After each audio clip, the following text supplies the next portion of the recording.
Assalamualaikum warahmatullahi wabarakatuh. Jam 3.28 menit tanggal 15 ya. Menjelang azan subuh kita siap-siap prepare. Biasalah kita belajar lagi teman-teman. Nah, kali ini kita akan belajar tentang review ya. Review perjalanan saya selama 1 semester dari akhir Desember mulai mencoba untuk berinvestasi di pasar modal dengan ya minim pengetahuan gitu ya. Saya tidak paham tentang dunia pasar modal benar-benar dari nol, sehingga ya hasilnya sangat-sangat membagongkan. Akhirnya predikat di semester 1 ini saya dapat raport sebagai nyangkuters di saham IPO, saham yang jadi kelinci percobaan, yang jadi project uji cobanya ya, yaitu saham FWCT. Nah, jadi saya benar-benar belajar dari nolnya dengan membeli saham IPO, karena saya nggak tahu, belum pernah gitu ya, gimana caranya membeli saham IPO itu seperti apa, kemudian syarat-syaratnya gimana. Nah, jadi belajar berinvestasi saham kalau menurut saya ya boleh dicoba dengan kita ikut dari IPO, kemudian kita amatin sahamnya ya, naik turunnya sampai nanti selama beberapa periode itu teman-teman bisa betul-betul bereksplorasi tentang apa yang terjadi di dunia pasar modal dari si kelinci percobaannya. Nah, alhamdulillah selama 1 semester saya mengamati ada beberapa saham IPO yang dulu pernah saya coba ikut. Ada FWCT, ada CIP, kemudian kalau yang ini nggak IPO ya. Nah, ada 3 sebetulnya yang jadi kelinci percobaan yang benar-benar saya amati, karena ini starting point masuk entry bursanya itu kan sama gitu ya. Jadi 3 ini yang akan selalu saya komparasi gimana kinerjanya, gimana perilaku harganya, dan kenapa yang satu kayak si chip ini bisa naik sejak IPO yang cuma 100 perak ya, sampai dia bisa nembus 2000. Kemudian si personal alih daya juga sama. Dan si FWCT malah kebalikannya, 1 minggu setelah IPO dia harganya langsung nyungsep, padahal ini adalah saham yang katanya oversubscribe gitu ya. Nah, jadi buat teman-teman yang mau belajar investasi saham buat pemula yang betul-betul awam, nah bisa ngikutin cara-cara yang saya lakukan, tapi tentu saja ada beberapa hal yang perlu diperbaiki ya. Kenapa bisa sampai saya ini jadi nyangkuters gitu ya. Nah, ternyata karena ketidaktahuan gitu ya. Banyak sekali hal yang harus dipelajari ternyata di pasar saham itu, dan ada beberapa poin yang kayaknya kalau ibarat baca buku tuh ya, yang saya lakukan adalah baca buku bab 1, 2, 3, jadi urutannya gitu. Ternyata ada bab yang justru di akhir-akhir itu yang harus kita baca dulu. Nah, bab itu apa sih? Nah, bab itu adalah terkait dengan simulasi ini nih, simulasi cara bandar menggoreng saham. Karena dalam saham-saham yang IPO biasanya ya, nah ini ada yang namanya ARA dan ARB. Nah, ini ternyata yang dijadikan senjata oleh para bandar untuk menjerat gitu ya para investor culun kayak saya agar terjebak gitu ya, terjebak beli, sehingga ya kita yang menyangka bahwa saham yang kita beli itu prospek meroket. Nah, akhirnya kita all in, menghabiskan dana kita di satu saham itu, dan akhirnya dikarungin kayak istilahnya begitu ya. Nah, ini nih, jadi hati-hati untuk beli saham IPO nih. Saya sebetulnya dari awal udah banyak membahas tentang hati-hati ini gitu ya, bahwa saham-saham baru yang baru IPO itu banyak banget emiten barunya, tapi ternyata di belakangan sahamnya jeblok ya.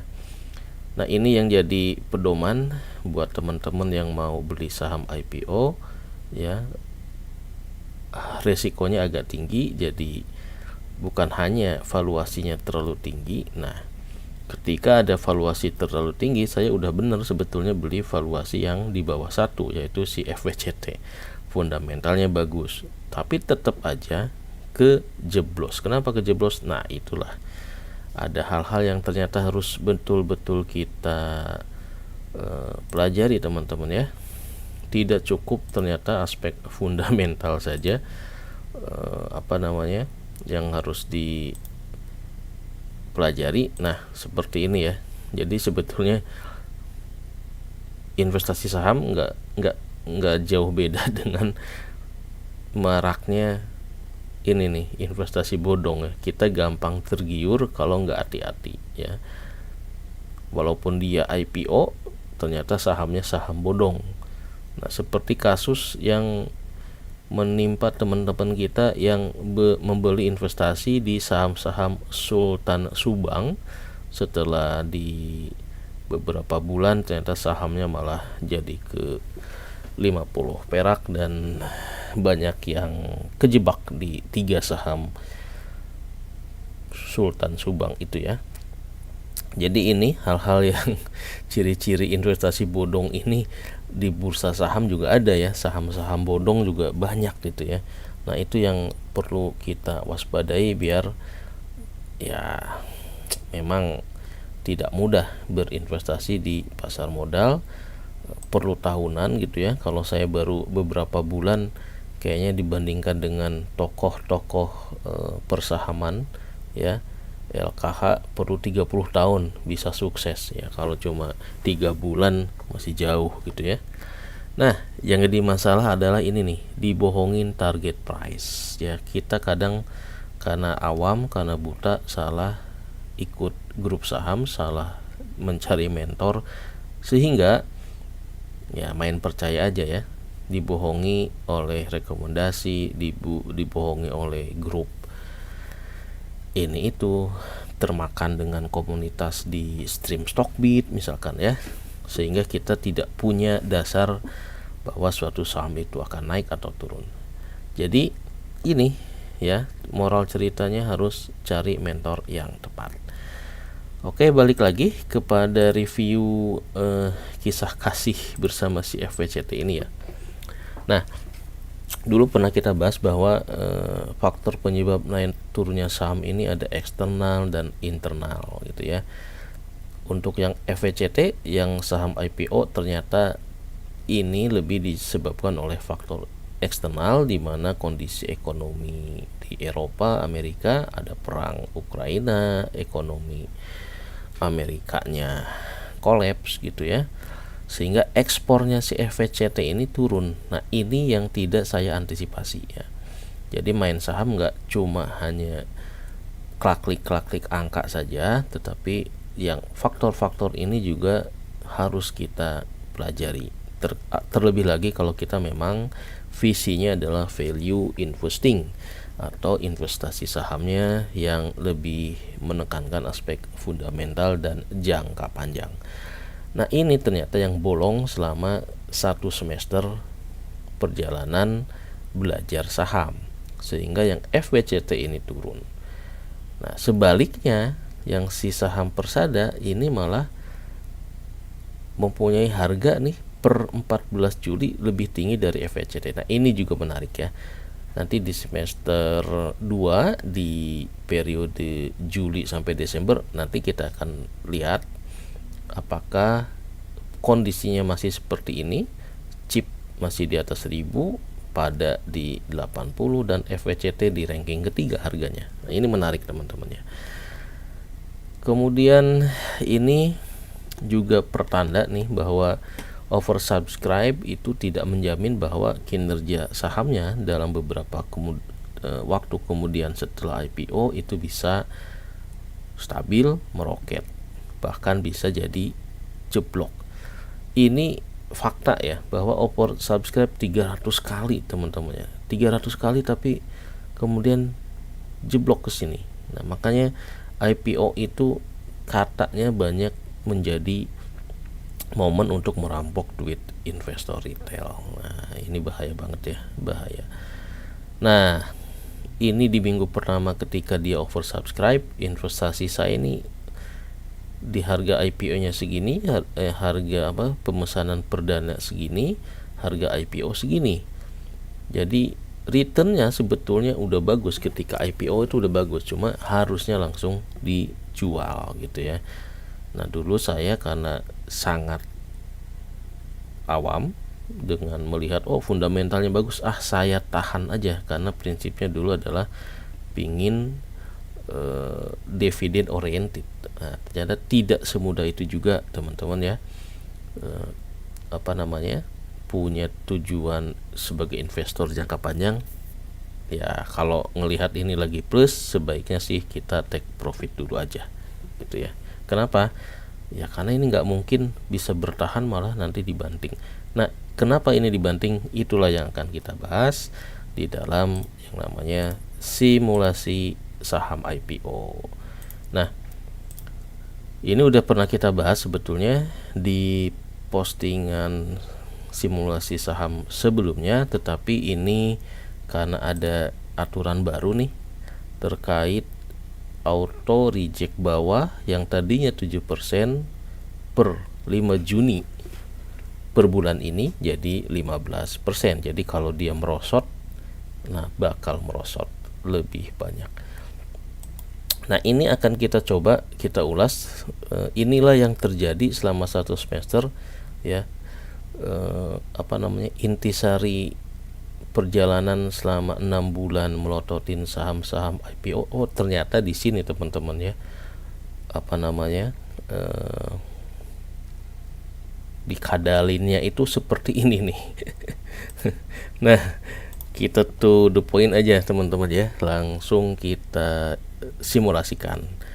Jadi ketika suatu saham ini IPO, katakanlah seperti ini ya, kita mau hunting nih suatu saham yang IPO, kita udah eksplor prospektus dan sebagainya macamnya. Nah, nanti kita bisa melihat nih apakah si chip ini ada di posisi mana, FVCT ada di posisi mana ya, sehingga kita bisa ambil posisi bahwa suatu saham ini naik nih dari level ratusan, 100 perak, 200 perak sampai ke 1.700 ya. Ada apa gitu. Nah, ini yang kadang tidak banyak diketahui oleh para investor retail, investor pemula, ataupun ada juga yang mungkin tahu tapi ya menutup mata. Kenapa? Karena ya yang penting cuan ya. Cuma masalahnya kan ini yang mempermainkan harga ini adalah bandar yang kekuatan modalnya besar, sehingga ketika kita lengah sedikit, cuan yang udah kita peroleh dari bawah sini bisa hilang seketika. Nah, isu-isu ini yang sebetulnya lebih banyak saya amati di dalam 1 semester perjalanan belajar saham ini. Kemudian isu-isu eksternal yang menyebabkan suatu saham itu bisa naik juga, ini menarik ya. Nah, ini benar-benar satu pelajaran yang banyak saya pelajari terkait dengan review 1 semester berinvestasi saham. Kenapa bisa jadi nyangkut terus di FVCT dengan potensial lossnya mungkin di atas 30% ya, yang memaksa saya harus cut loss juga gitu ya. Karena kalau nggak cut loss, dananya 90% kemarin itu average down-nya di FVCT, sehingga tidak punya ruang gerak buat mengeksplor portfolio lainnya. Jadi ya kadang cut loss harus dilakukan, asal kita tahu harus ngapain dengan peluru-peluru yang tersisa itu ya. Kalau kita kalau kita amati sharingan-sharingan para senior-senior di YouTube gitu ya, para investor saham yang senior rata-rata ya sama sih, nasibnya kejeblos dulu, kemudian mereka review perjalanan berinvestasinya dengan sisa-sisa dana yang ada. Nah, mereka coba untuk membuat strategi baru gitu ya. Nah, itu yang akan kita coba nanti di semester kedua, kita rubah strateginya ya, setelah kita belajar banyak tentang persahaman selama 6 bulan ini. Oke, kita akan simulasi teman-teman nih. Jadi ceritanya begini, ini adalah materi yang saya dapat dari YouTube juga gitu ya, tapi ini saya coba untuk direkalkulasi ulang, disesuaikan dengan pengalaman 6 bulan saya belajar beli saham IPO. Nah, jadi ceritanya seperti ini nih. Jadi katakanlah ada suatu saham yang akan go public sebanyak 20% gitu ya. Ini saham IPO-nya, total net worth-nya atau equity-nya segini, jumlah saham segini, book value segini. Nah, dia akan IPO sebesar 20%, sehingga total yang dijual ke publik adalah 200 juta lembar ya. Jadi ketika IPO, katakanlah seperti si kisahnya FWCT nih. Nah, ini katakanlah ya asumsinya ketika IPO itu adalah 20%. Kita akan ngambil contoh dan dari simulasi dan realita yang saya lakukan. Oke. Nah, kalau 20% sebanyak 200 juta lembar dengan IPO price-nya 200. IPO price itu adalah yang tadi ya, yang ketika, nah ini nih yang 159 nih. Jadi harga saham intrinsiknya 118, ketika IPO, ketika listing perdana 159. Ini terjadi di FWCT dalam simulasi yang 200 ini ya. Nah, sehingga total dana yang dibutuhkan atau yang terserap oleh pasar adalah 40 miliar. Asumsinya teman-teman, investor retail itu 1%, sisanya ini dibeli oleh bandar ataupun market maker yang bisa jadi ada institusi, lembaga keuangan, lembaga lembaga pensiun, pokoknya yang modalnya gede ada di 99%. Investor retail rakyat jelata kayak kita nih, kita ada di sini, misalkan begitu ya, 1%-nya aja. Nah, kita lihat di sini. Jadi dengan katakanlah ini bandarnya 1 gitu ya, kita sebut bandar aja ya biar lebih enak. Dia menguasai 99%, maka ya modal untuk dapat barang di awal ketika IPO, si bandar ini harus mengeluarkan 200, yaitu harga IPO-nya dikali lembar saham, porsi bandar 190 juta. Nah, 39.600 miliar itu adalah modal awal, market value dari bandar atau net cash out-nya. Jadi kalau kita bikin analisa kelayakan investasi, ini adalah investasi awal sang bandar gitu ya. Nah, dari sini maka kita lihat loss profit dari si bandar, IPO sekian, jumlah saham sekian, modalnya sekian ya. Potensial profit nih dari mana nih ya, berarti karena si bandar udah naik nih ya. Ini dari mana nih, dari oh ini salah, ini market value ini salah ya teman-teman ya. Potensial profit ini belum ada karena ini masih IPO ya. Nah, kita melanjut ke fase pertama. Ini hari 1 nih, hari ke-1 mungkin bisa mingguan definisinya gitu ya. Tahap ke-1 lah. Jadi setelah IPO, apa yang akan dilakukan si bandar gitu ya. Nah, di tahap pertama bandar biasanya akan melakukan strateginya. Nah, katakanlah ketika di awal ya. Tujuannya apa sih? Nah, bandar tujuannya satu nih. Bandar ini akan merebut porsi saham yang ada di retail agar dia bisa ambil, ya, sehingga posisi kepemilikan bandar itu makin mayoritas. Nah, nanti ini ada kaitannya teman-teman kepada ini nih namanya mana ya, di mana ya, saya lupa nih. Jadi ada satu yang menyebabkan satu saham itu bisa dengan mudah dikuasai atau digocek gitu ya. Nah, ini nih ya, yaitu jumlah pemegang saham IPO. Katakanlah ketika saat pertama go public ini adalah informasi terkait FVCT 20% IPO. Ketika IPO investor retail ya, sebelumnya nih 4 ketika belum go public, ketika go public ini jadi 6.000.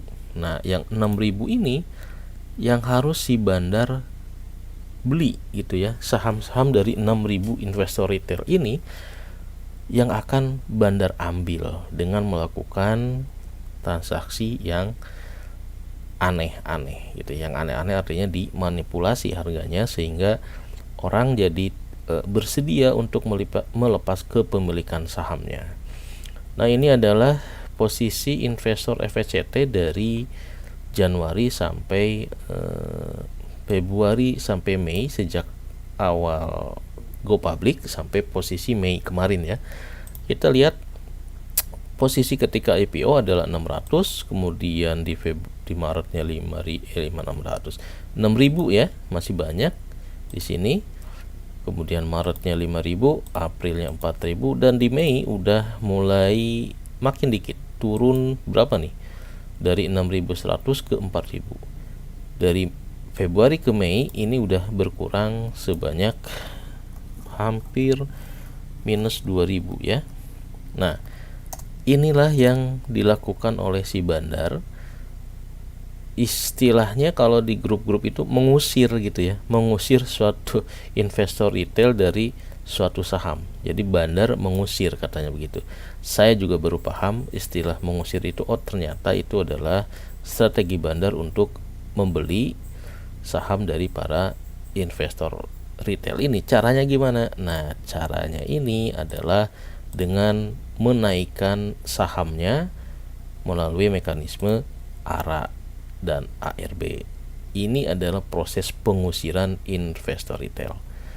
Nah, kalau teman-teman nanti di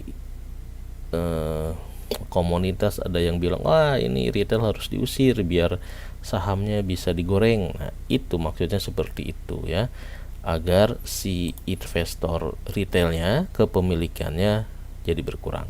Gimana caranya? Nah, caranya seperti ini. Ini bagus banget teman-teman ya, simulasi yang saya dapat dari YouTube ini.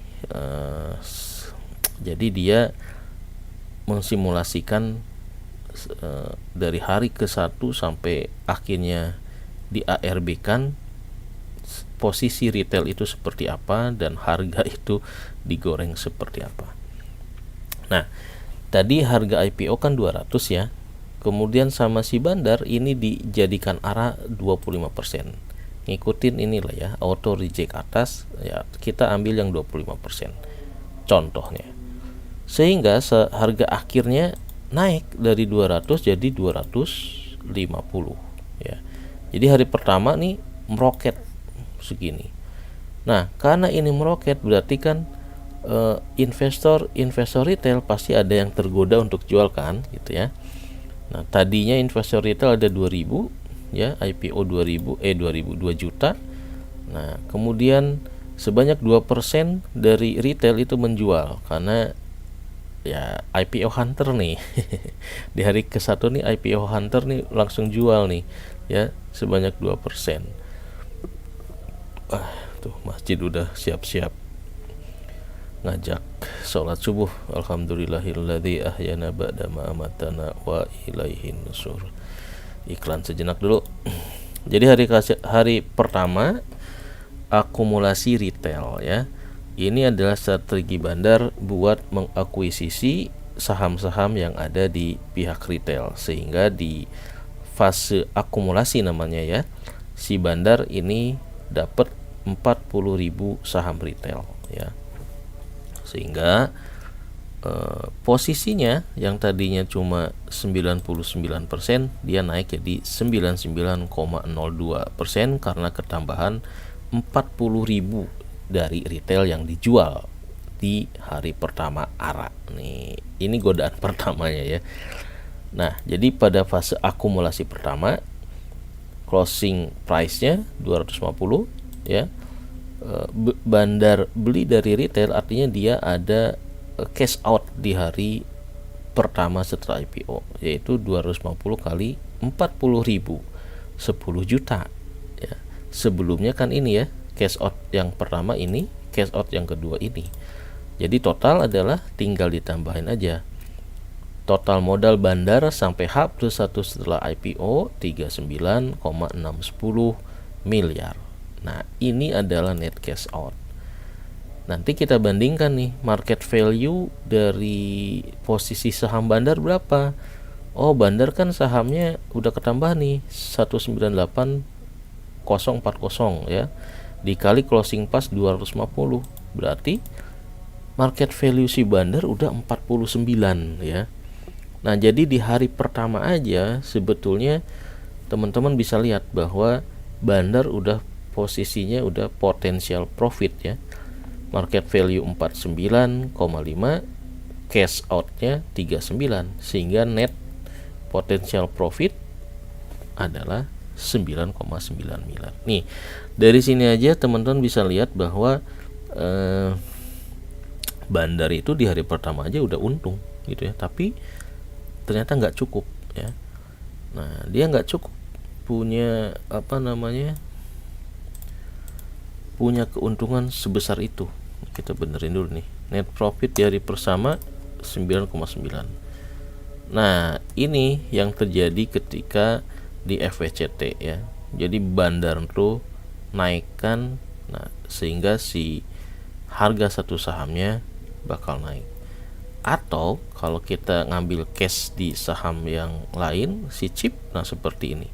Ini hari pertama naik ke 200, 300, 400 sampai 11 hari berturut-turut CHIP ini ARA. Jadi kalau kita di simulasi ini cuma sampai hari ke-7, ke-8, si CHIP ini sampai kalau nggak salah 11 sampai 12 hari ARA. Ini luar biasa ya, contohnya goreng-menggoreng dengan studi kasus di saham CHIP sampai tembus di 2000. Nah, oke, kembali lagi di closing hari pertama, hari kedua, ketika saham itu diarahkan ya, posisi modal cash out Bandar 13, mana ini ya tadi ya, 13,610. Kita lanjut ke posisi di hari kedua ya, si Bandar menggoreng saham IPO sehingga dia bakal naik lagi. Di closing hari sebelumnya 250, nah dia naikin lagi teman-teman ya, dia arahkan lagi, memanfaatkan aturan ini, auto reject atas, dimentokin sampai 25. Nah, ini 25% ya, sehingga yang harga awal segini ketika pembukaan dia langsung naik di 325. Nah, karena harganya naik di 325, investor retail makin tergoda dong jual. Nah, sehingga di hari kedua akumulasi ini sebanyak 10% investor retail melepas sahamnya, dibeli sama si Bandar. Jadi posisi kepemilikan retail tinggal 1,7 juta, Bandar naik lagi nih jadi 198.245.000 lembar ya. Posisinya yang tadinya retail 1% di tahap kedua ini dia turun menjadi 0,8. Nah, di sini tetap si Bandar harus ngeluarin duit, ada cash out yang di hari keduanya, yaitu sebanyak 200 yang retail lepas dikali closing price-nya gitu ya. Jadi Bandar harus keluar lagi duit 62 juta. Totalnya di hari sebelumnya 39610 ditambah 62, total bandar keluar modal 39672 sekian ya. Nah, yang harus kita cermati adalah market value si bandar ini ternyata makin naik ya. Tadinya 49, ketika dia naikin harga menjadi 312, market value-nya langsung naik ya. Berapa nih? Dari 9 miliar potensial profit naik dari 22 miliar dengan hanya modal berapa? 60 juta ya. Ini esensi dari goreng menggoreng teman-teman ya. Keluar duit dikit tapi bandar cuan banyak. Nah, inilah yang disebut ya perampokan secara legal di bursa saham itu seperti ini caranya ya. Jadi teman-teman jangan sampai kejebak gitu ya. Ketika beli di saat harganya dinaikin terus sama bandar, karena si bandar bisa kapanpun take profit. Nah, seperti itu teman-teman ya. Jadi di tahap kedua, hari kedua ini masih diarak gitu ya, masih dinaikin, masih dikerek, masih di flying to the moon gitu ya. Nah, seperti ini prosesnya nih. Kalau saya cermati dari saham Cicip, hari kedua masih naik, hari ketiga masih naik ya. Ini masih 400 ya, dari 100 sekian di hari kedua ketiganya masih terus arak. Nah, oke, kita lanjut ke hari ketiga ya. Jadi di hari kedua closing price-nya segini, saham bandar sekarang punya segini, 198.240. Hari ketiga si bandar juga nerusin ya, ngearak lagi. Kenapa? Karena dia rasa wah ini retail masih banyak nih, masih banyak yang harus diusir gitu ya. Karena posisi retail masih 0,9 ya. Sini 0,8. Nah, ketika ini harga makin meroket, makin banyak lagi dong si IPO hunter yang take profit. Sebagian udah sadar mungkin wah ini takut keburu turun, makanya yang porsi dilepas jadi lebih banyak lagi, katakanlah 40% gitu ya. Harganya naik dari 312 menjadi 390 karena arah 25%. Investor retail melepas 700.000 lembar sehingga si bandar nambah lagi posisinya menjadi 99.47% ya. Total dia udah dapat selama beberapa hari ngumpulin 940.000 lembar. Modal yang harus dikeluarkan bandar segini, karena harga makin naik, saham yang dia dapat dari retail makin naik, modalnya juga makin naik, butuh 273 juta sekian. Nah, sehingga total cash out tinggal ditambahin, sebelumnya di sini 39672 ditambah dengan 273. Jadi total cash out di hari ketiga si bandar harus ngeluarin 39.945 juta ya, total cash outnya. Market value-nya gimana? Makin meroket lagi ya. Tadinya baru 61, sekarang 77.7 miliar. Sehingga potensial profit bandar juga bakal makin naik, 37 miliar, tadinya 22 miliar ya. Cuma dengan modal naikin harga 25%, keluar 207 juta, potensial profit bandar naik berapa nih? 37 dikurangi 22 berarti 15 ya. Naik 15 miliar ya. Keluar modal 200 juta, potensialnya 15 miliar. 15 miliar itu kalau dia jual semua pada saat itu, waduh, kebayang kan? Makanya bandar kaya raya. Nah, ini cerminannya kalau di arah hari kedua ini ya masih seperti ini nih. Tadi 402 si chip ya, diarahkan lagi sampai ke atas, bahkan sampai ke 1400 ya. Ini naik terus. Nah, kenapa saham chip ini bisa arah? Ya karena simulasi ini bisa menjelaskan ya. Jadi teman-teman yang pegang saham chip, hati-hati ya, silahkan dicermati posisi yang harga saat ini ada di fase mana nih. Nah, gitu ya. Kita lanjut di hari ini, baru hari ketiga ya. Hari ketiga closing price-nya segini, saham bandar segini, modalnya segini, market value segini. Kita lanjut di tahap keempat nih ya. Di tahap keempat ini udah tidak arah lagi ya, tapi masih naik. Nah, ini adalah tahap ketika si bandar udah mulai mengendorkan gitu ya. Mengendorkan ini bisa mungkin minggu kesekian, bulan kesekian gitu ya, ketika proses kenaikan harga si saham itu udah mulai ya naik tipis lah. Di fase ini adalah fase di mana bandar mau melihat apakah dia posisinya harus terus beli ataukah harus jualan. Di sini biasanya disebut sebagai ngetes apakah retail partisipasi pasar itu udah berjalan sendiri atau belum. Jadi kalau dia harganya naik, berarti itu kenaikannya udah bukan karena tangan bandar tapi oleh tangan retail gitu ya. Nah, ketika ibarat kalau ngedorong mobil mogok, si bandar selama ini ngedorong gitu ya, ngedorong harganya biar naik, ini bisa naik sendiri nih. Nah, akhirnya si bandar udah tidak perlu ngedorong lagi karena kenaikan itu murni dilakukan oleh para retail. Nah, ketika kenaikan itu sudah otomatis ya, disitulah bandar mulai akan jualan gitu ya.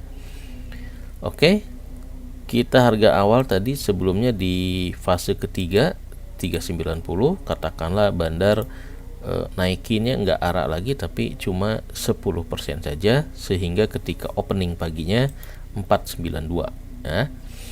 Closing price asumsikan 450 dan di sini naiknya hanya 10%. Nah, di fase ini bandar udah bukan beli lagi tapi mulai ngejual nih teman-teman ya. Bandar jualan. Nah, ini yang disebut fase distribusi gitu katanya ya. Jadi posisi retail yang tadinya 0,5 1 ini, nah karena retail melihat wah ini saham naik terus. Nah, ini teman-teman ya, ketika ada di posisi 500, banyak dong retail yang tergoda. Wih, dari 400 naik terus nih, iseng beli. Ternyata keisengan itu berlanjut dari 500 naik sampai 1400. Nah, disinilah artinya banyak investor retail yang makin tergoda membeli. Yang tadinya investor retail itu cuma 0, sekian persen, ini ya, di fase yang tadi yang naik 10%, bandar berhasil ngejual sebanyak 10% sehingga posisi retail menjadi 21 juta lembar. Nah, buat teman-teman yang pegang saham chip di harga 1000 ke atas nih, berarti teman-teman udah kemakan di fase ke segini ya, keempat nih, tahap keempat. Ada di sini nih berarti teman-teman ya, beli harganya termasuk di quarter ini ya. Kita lihat nih, bandar mulai mengurangi posisinya. Tadinya dia 99%, ketika dia mulai ngejual test market gitu ya, dia mulai berkurang menjadi 98% ya. Posisi retail menjadi 10%, memegang saham panas di harga segini. Closing price-nya segini, katakanlah ya, rata-rata bandar ngejual yang 10% ini average price-nya di 440. Dari mana ini teman-teman? Nah, ini yang menarik ya. Jadi nanti bandar akan mencoba ngejual di aneka harga seperti ini. Katakanlah dalam periode keempat ini ya, average yang dia jual, yang bandar jual harganya 440 ya. Kenapa? Karena retail mulai terpancing beli ya. Ini bisa kita lihat dari fenomena si saham chip ini nih ya. sampai dia kena suspensi 2 kali ya. Suspensi pertama mungkin masih harga di bawah 1000, ketika harganya 400, 500 naik ke 1400. Nah, ini udah mulai ada tanda-tanda suspensi. Jadi kalau saham IPO, suatu saham kena suspensi, teman-teman ingat-ingat aja, berarti ini kayaknya ada satu tahap yang lagi dilakukan si bandar itu ya. Nah, jadi yang di fase sebelumnya bandar keluar duit ya.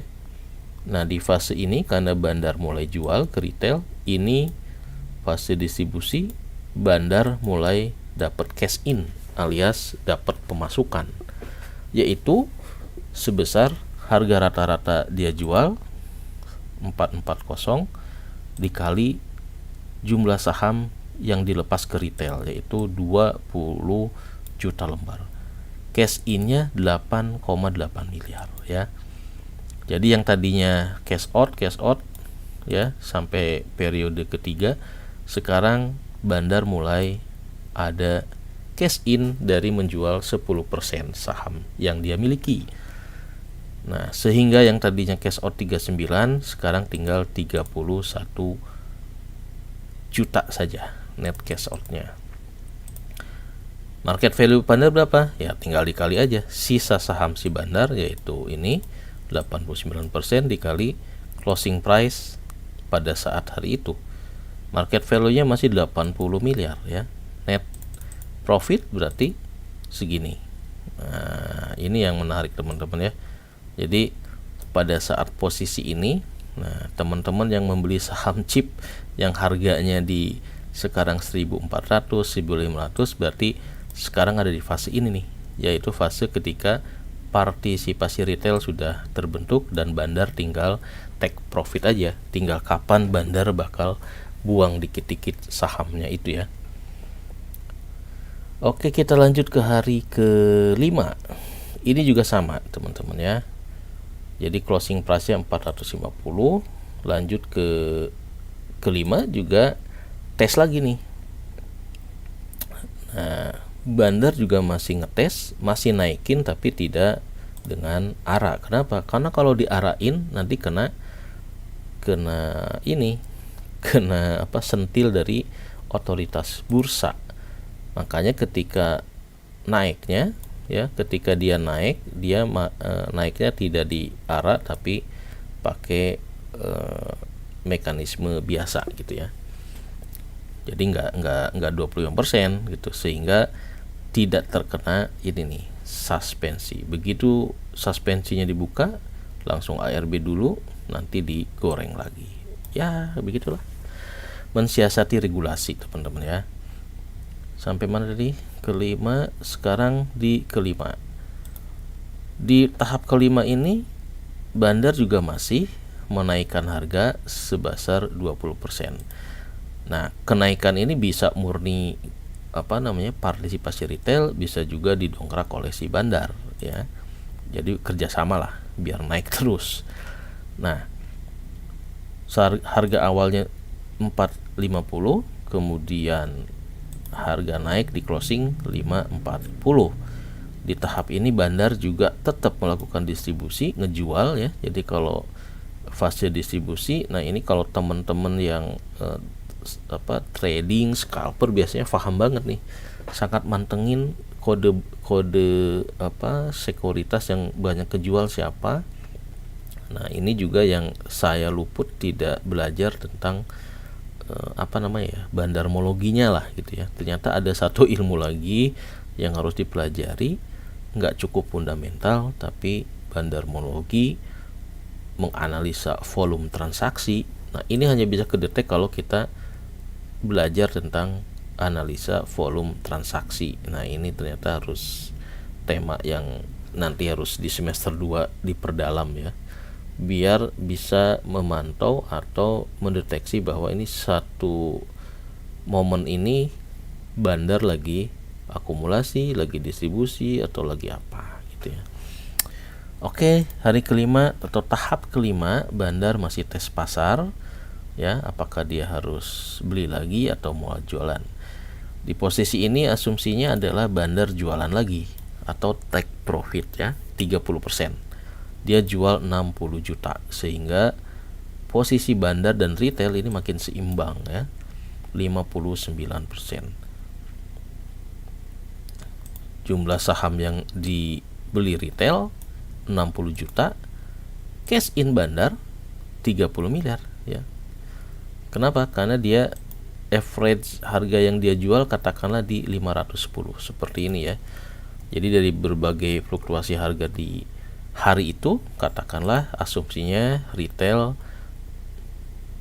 harga yang bandar jual rata-rata segini. Kenapa? Karena retail makin semangat untuk terpancing beli. Nah, ini yang terjadi di saham chip ya. Kenapa? Karena harganya ini mulai terbentuk banyak retail yang membeli di sini gitu. Oke. Di hari keberapa nih? Tahap kelima, bandar dapat cash in 30.6 miliar. Sehingga total ya, total bandar sebelumnya segini minus 31, cash outnya masih cash out, kemudian ada pemasukan lagi 30.6, sehingga nih di hari atau tahap kelima ini modal bandar untuk proses akuisisi saham ini tinggal setengah miliar, tinggal 545 juta ya. Kenapa? Karena dia udah dapat mulai cash in dari jualan ke retail dalam beberapa tahap ya. Dan market value bandar, saham sisa bandar sekian, yang ini nih yang 59% dikali dengan closing price 540, market value bandar udah 64 miliar teman-teman ya. Jadi kalau bandar ngejual semua nih di ARB, dia udah dapat duit segini. Nah, itulah yang menjelaskan kenapa satu saham yang tadinya harga ketika setelah IPO 1.000, 3.000, 2.000 tiba-tiba sekarang jadi 50 perak. Ini yang kejadian di saham Sultan Subang ya. Kenapa? Karena bandarnya udah dapat duit banyak banget gitu.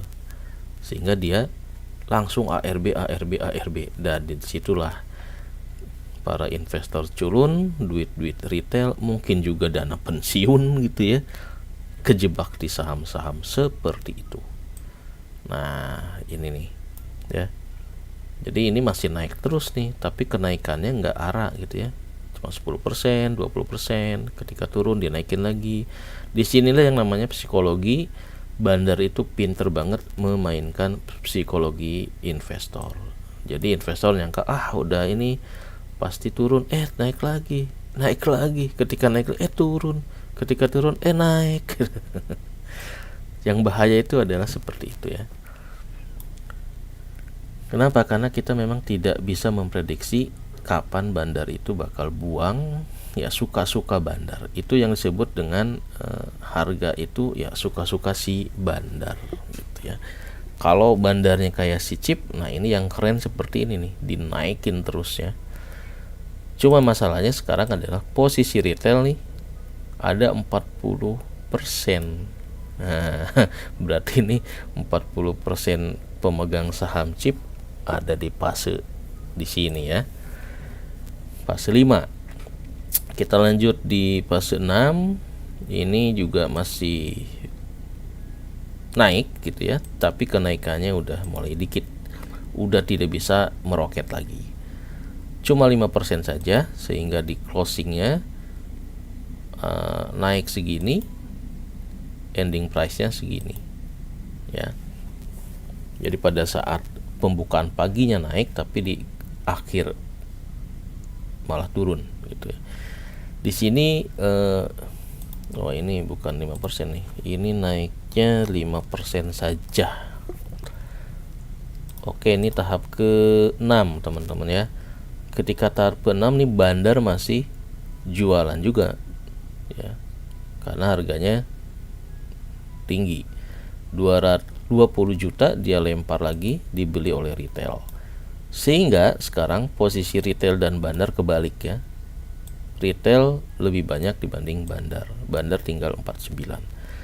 Nah, berapakah duit yang bandar terima? Karena dia jual 20 juta, yang ini dikalikan dengan average price harga jual si bandar 50. Nah dari sini ya, jadi bandar jual ini sekian dirata-ratain, katakanlah 550. Oh ini 550.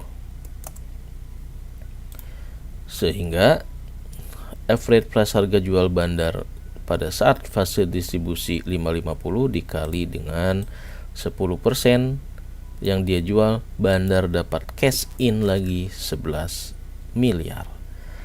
Nah di fase ini bandar udah cuan banyak ya. Modal bandar yang tadinya di fasenya sebelumnya masih minus 0,5 miliar, di fase ini bandar udah cashnya udah net cash ya 10,4 miliar. Cash ini kas keras bandar udah ngantongin 10 miliar.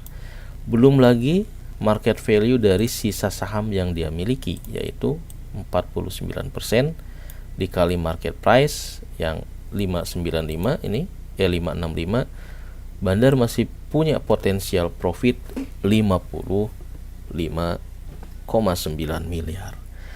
Nah, teman-teman perhatiin ya di sini, ini adalah kunci apakah bandar akan membuang semua sahamnya di harga berapapun dia udah untung. Kenapa? Karena dia udah positif di sini ya. Dia udah positif 10 miliar. Ini yang posisi yang paling membahayakan. Kenapa? Kasus saham Subang itu ARB-nya sampai berjilid-jilid. Nah, ini karena posisi si bandarnya udah dalam posisi di sini ya. Modal bandarnya udah positif, dia tinggal ngebuang aja nih sisa saham yang dia punya di harga berapapun.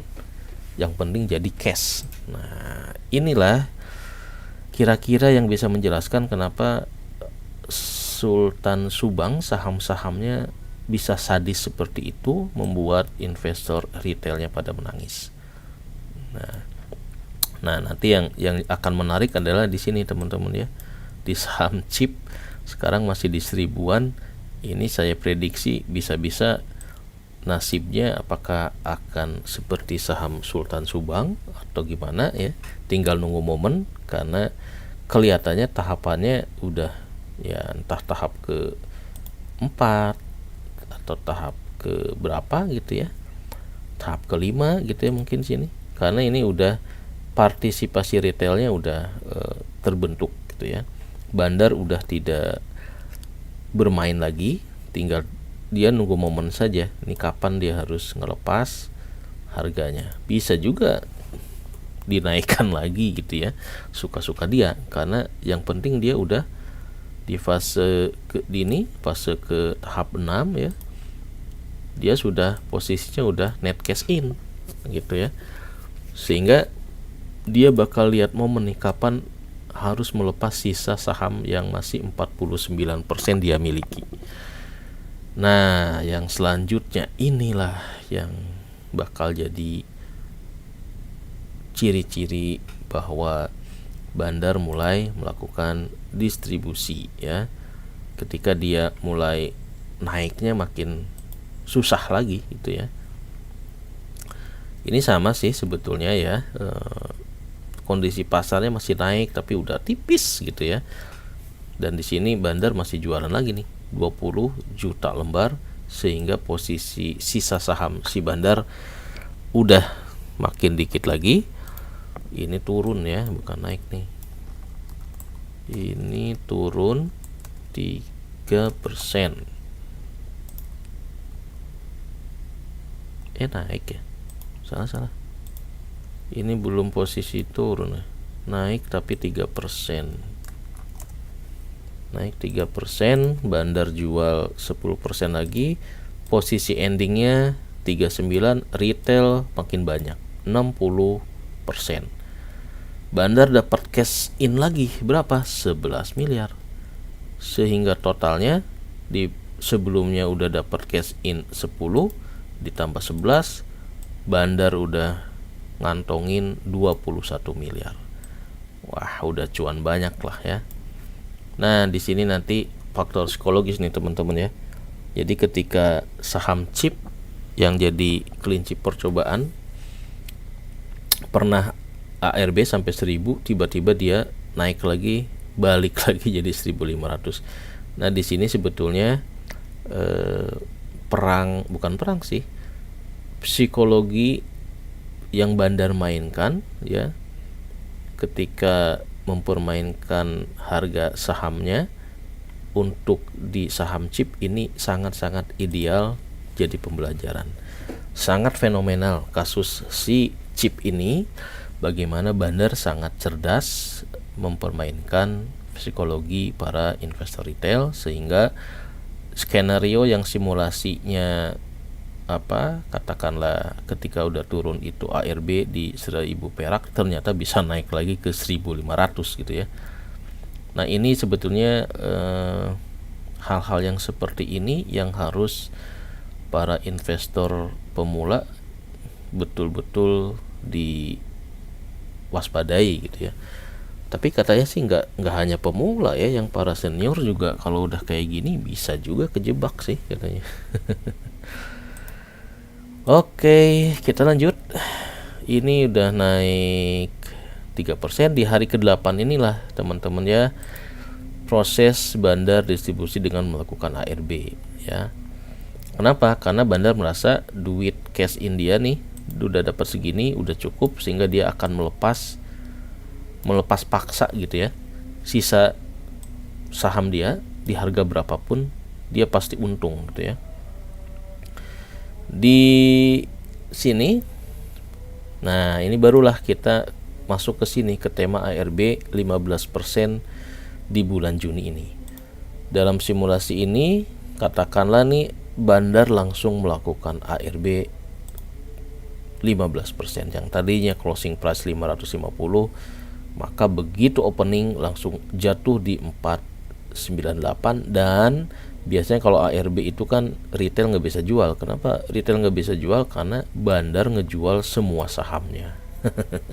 Disitulah yang disebut dikarungin Bandar ya. Jadi sini Bandar jualan sebanyak 3% ya, karena 5 juta saham mungkin ini juga ketika proses ARB ini ya retail nggak bisa jual gitu ya. Posisi retailnya yang ngejual mungkin nggak sampai 5 juta, Bandar masih mendominasi gitu lah. Nah, posisi di sini cash in Bandar mulai turun, yang tadinya dapat 10-11 dia cuma 2 miliar saja. Ya, meskipun 2 miliar total cash in Bandar 23,8 ya. 21 sebelumnya ditambah cash in jual 10% 2,3. Di sini net posisi cash in yang sudah Bandar dapatkan 23,8. Udah balik modal ya. Belum ditambah dengan potensial dari market value, sehingga potensial profitnya adalah 58 gitu teman-teman ya. Jadi di posisi yang tahap ke-8 ini ya, Bandar sudah untung 23 ditambah dengan potensi ini nih. Kalau dia masih nyimpen 73 juta lembar, dijual di harga berapapun kan udah dapat cuan. Nah, itulah yang terjadi kenapa ada ARB berjilid-jilid seperti kasusnya di saham Sultan Subang. Karena saham Sultan Subang itu miliaran, nah berarti si Bandar ini masih ada sisa miliaran saham yang harus dia jual secara ARB gitu ya.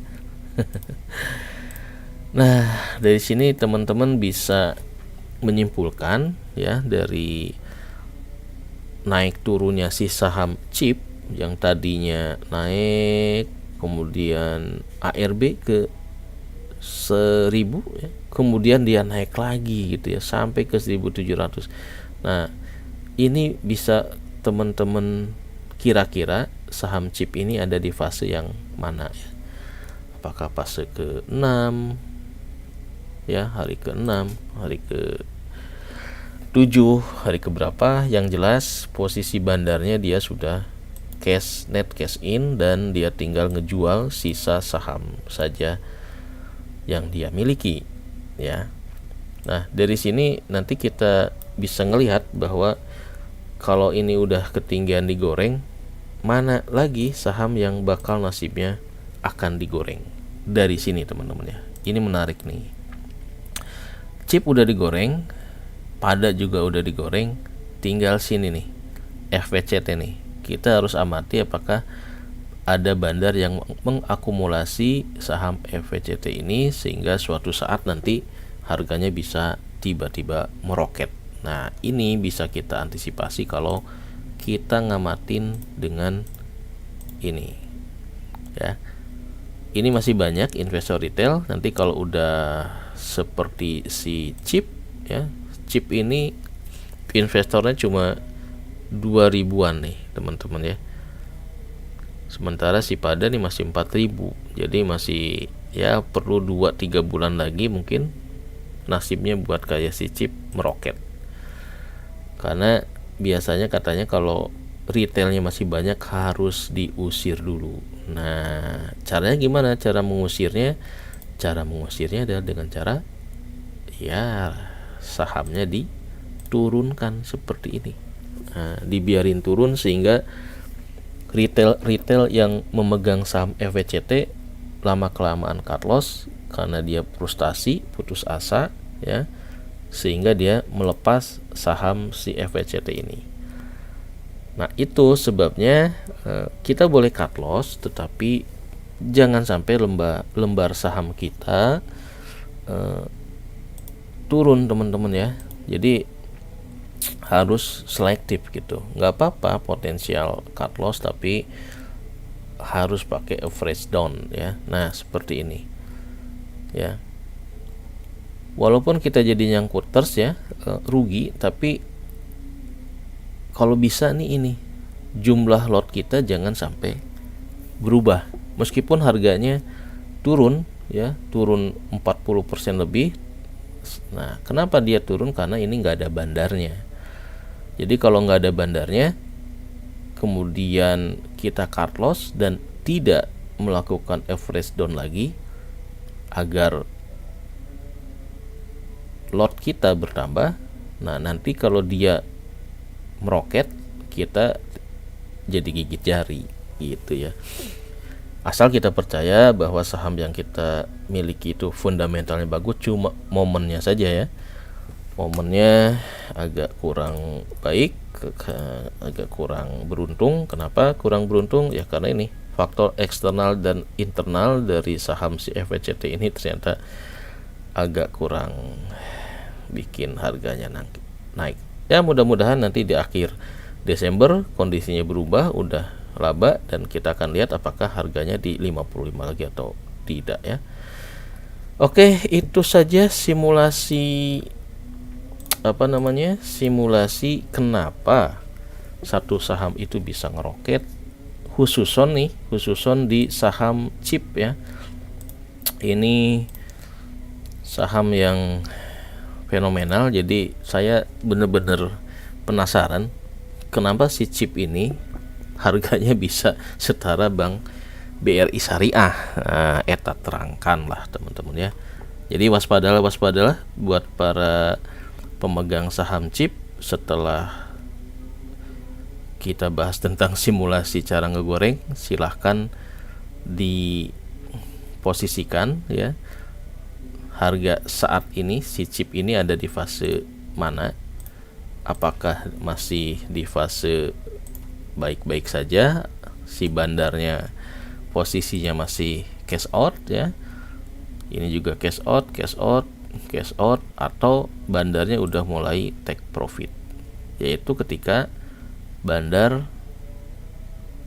sudah tidak ada intervensinya di fluktuasi harga atau di harian gitu ya. Jadi dilihat dari order book, dari trading hariannya itu apakah udah murni retail doang atau enggak. Kalau itu murni retail doang, berarti kemungkinan besar nih si bandar ini udah ada di posisi sini ya, udah mulai untung gede, sehingga dia ya tiarap dulu ya, karena udah cuan banyak, jadi harganya naik turunnya diserahin ke mekanisme pasar. Tinggal nanti siap-siap, jangan kaget kalau tiba-tiba ARB ya. Mungkin itu saja ya pembahasan kita nih tentang simulasi saham, kenapa FVCT turun terus, kenapa chip bisa naik bisa turun. Jangan sampai teman-teman nanti terkaget-kaget salah masuk gitu ya, membeli saham yang lagi di pucuk. Nah, ini yang disebut sebagai membeli saham di pucuk ya. Jadi nanti kita akan perhatikan, mudah-mudahan nanti si FVCT ini bakal rebound ya. Kita lihat apakah Q2 ada perbaikan, Q3 ada perbaikan, Q4 ada perbaikan. Kalau masih nggak ada perbaikan ya tahun depan lah gitu ya. Jadi akan abadi pelajaran kita buat ngamatin dari saham sejak IPO sampai sahamnya bisa naik lagi. Oke, udah mau subuh nih teman-teman, kita siap-siap sholat subuh berjamaah biar hidup semakin berkah. Nah, ini nih chip ternyata di 1400 ya. Silahkan terka aja, ini bandarnya udah posisi cash in atau masih cash out. Wassalamualaikum warahmatullahi wabarakatuh.